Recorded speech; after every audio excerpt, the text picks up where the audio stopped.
ஒரு பெண்மணியோட ஷோல்டர் அடிச்சிருக்காங்க. திமுகவுடைய இந்த சதி திட்டத்திற்கு நாங்கள் குரல் கொடுப்போம். காவல்துறை இதை கடுமையாக இப்பொழுதே கண்டிக்கிறோம். இல்ல இதே இடத்துல நாங்க உட்காருவோம், கிளம்ப மாட்டோம்.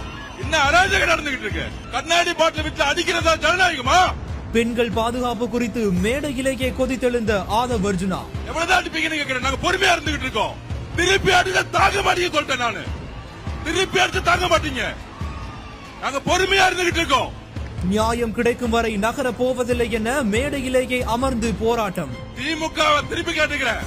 காவல்துறை எங்களுடைய பெண்கள் மீது கை வைத்தால் நாங்க சும்மா இருக்க மாட்டோம். கண்ணாடி பாட்டில உடைச்சு எரிஞ்சது யார்? இந்த நைட்டை கைது செய்யணும். இப்பவே கைது செய்யணும். இல்லை என்றால் அதை வச்சா இங்கே உட்கார்ந்துட்டு இருப்பேன். எங்களுக்கு நியாயம் கிடைக்கல, இங்கே உட்காருவோம். எவ்வளவு பொறுமையா இருக்கிறது?